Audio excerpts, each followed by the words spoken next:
नमस्कार, मी गणेश आचवल, स्वामी कृपा क्रिएशन्स या युट्यूब चॅनलमध्ये तुम्हा सर्वांचं मनःपूर्वक स्वागत करतो. निमित्त आहे दशमी या आगामी चित्रपटाचं, जो दसऱ्याच्याच दिवशी प्रदर्शित होतोय आणि त्या चित्रपटाचा दिग्दर्शक, त्या चित्रपटाचे निर्माते योगेश भोसले माझ्यासोबत आहेत. नमस्कार योगेश. नमस्कार. योगेश, आपण अनेकदा भेटलोय यापूर्वी आणि तुझा प्रवास आम्ही बघितलेला आहे. आता या चित्रपटाच्या निमित्ताने पुन्हा एक वेगळा विषय घेऊन आलेला आहेस, काय सांगशील?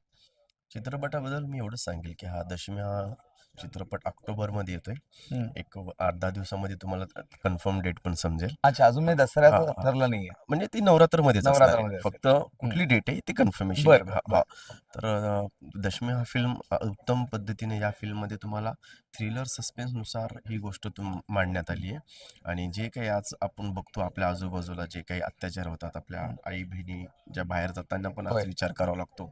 तर तो कुठेतरी दशमी म्हणजे तो विचार आहे. तो विचार हम्म. कुठे थांबला पाहिजे. हम्म. हां. आणि असे प्रत्येक आपल्या आजूबाजूला रावण आहेत. पण यावेळेसचा रावण जो आहे तो आतमधनं संपणार आहे तो. आपण बरं. नेहमी बाहेरनं रावणाला जाळतो. हम्म. पण यावेळेसचा रावण हा आतनं जळणार आहे. बरं. असा एक थॉट आहे. थॉट आहे. आणि त्यामध्ये पूर्ण family oriented love story, thriller, suspense अशी प्रत्येक गोष्टीचे धागे ह्या चित्रपटात मांडलेले आहेत. कास्टिंग कसं केलं गेलं? मग गौरीची निवड कशी केली त्या भूमिकेला? गौरी मला म्हणजे मी नाव नाही घेत, पण मी हो. अगोदर माझ्या डोळ्यासमोर 2-3 हं. मोठे चेहरे होते. हं. आणि मोठे चेहरे असताना नंतर म्हटलं ते मोठे चेहरे हे त्या नावाने ओळखले जातील. हं. माझ्या चित्रपटाची खरी लक्ष्मी ही लक्ष्मी आहे. हं. लक्ष्मी देसाई. हं. तर मग ती लक्ष्मी कशी असली पाहिजे? इनोसेंट असली पाहिजे. चेहऱ्यावरती संस्कार दिसले पाहिजे. आणि त्या संस्कारातनं आपली जी भावना आहेत, इमोशन्स आहेत, ते मला त्या लक्ष्मीच्या चेहऱ्यापासून ते पर्सनॅलिटीपर्यंत हवे होते. तर ती लक्ष्मी मला म्हणजे ह्या कास्टिंगसाठी मी 6 ते 7 महिने फिल्म ही बरं. लेट केली. बरं. हां, हां. ओके. आणि लेट केल्यानंतर मला समजलं, की मी एक गाणं ऐकत होतो पांघरूणचं. हां. हं. म्हणजे ही अनोखी ही गाठ अनोखी गाठ. गाठ ती माझं येस. फेव्हरेट गाणं. हं. आणि तेव्हा मी बघितलं तर म्हटलं, "अरे, ही अभिनय छान पण करते हं. आणि एवढी लोकांना माहिती पण हं, नाहीये. हं, हं. तर मग आपल्याला अशीच लक्ष्मी हवी आहे." वाह! मग मी तिच्याशी अप्रोच झालो. हं. अप्रोच झाल्यानंतर मी ॲक्चुअली अप्रोच झालो होतो सई हं. मांजरेकरला. बरं. हां, मग सईने मला नंबर दिला, की म्हणे मी गौरीचा नंबर देते. हं. मग गौरीसोबत डिस्कस झालं. हं. गौरीला आवडली कॉन्सेप्ट. आम्ही शिवाजीराजे भोसले या होय. फिल्मच्या सेटवरती गेलो. हं. आणि त्यानंतर मग आम्ही तिला हं. 15-20 मिनिट फक्त नरेट केली. तर ती म्हणे, "मला सर आवडेल करायला, मला हं, करायची आहे." हं. तर मग म्हटलं, "यार, दॅट बरं. Time I am happy." मुळात आणखीन एक वैशिष्ट्य आहे चित्रपटाचं, म्हणजे दाक्षिणात्य प्रसिद्ध अभिनेते हं, रवी प्रकाश याच्यात आहेत. हं. त्यांच्याशी अप्रोच कसा आलास? म्हणजे त्यांना या चित्रपटात भूमिका कशी काय दिली गेली? काय माझं नेहमी म्हणणं असतं एक हं. दिग्दर्शक म्हणून, की आपण चित्रपट करतो तेव्हा हं. आपला कॉन्सेप्ट, आपली कास्टिंग हं. खूप मॅटर करते. हं. आणि ती कॉन्सेप्ट उत्तम असेल तर त्याला तसेच कलाकारही हवेत आणि तो बरोबर. तसेच चेहरे हवेत. हं. कॉन्सेप्ट उत्तम होती त्यामुळं मला तो चेहराही फ्रेश हवा होता. हं. आणि आपल्या मराठीत असं नाही की कलाकार नाहीत, उत्तम कलाकार आहेत, चांगला अभिनय हं. असणारे कलाकार आहेत.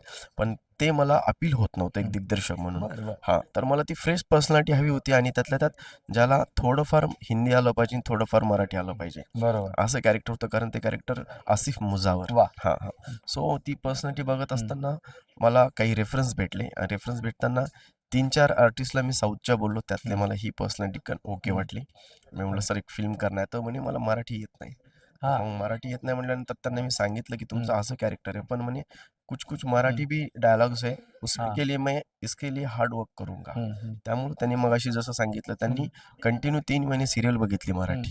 बरोबर. हां. ही सो मेहनत त्यांनी हां, घेतली. ही मेहनत केली. मुळात दशमी म्हटल्यानंतर विजयादशमीचं सीमोल्लंघन असतं हो. आणि या मराठी चित्रपटाच्या निमित्ताने एक वेगळं सीमोल्लंघन तू करणार आहेस. हां, हां. तर त्याबद्दल सुद्धा सांग आणि आपल्या प्रेक्षकांना आवाहन कर आणि कधी अपडेट आपल्याला मिळतील या हां. बाबतीत. डेट तुम्हाला ऑक्टोबरमध्ये लवकरच आता हं. 8 दिवसात आम्ही अनाउन्स करू. हं. पण या चित्रपटाच्या माध्यमातून तुम्हाला एकच गोष्ट सांगेल, की हं. प्रत्येकाच्या आजूबाजूला एक रावण आहे हं. आणि प्रत्येक रावण हा ओळखण्यासाठी, त्याचे विचार ओळखण्यासाठी आपल्याला हा चित्रपट बघणं गरजेचं आहे.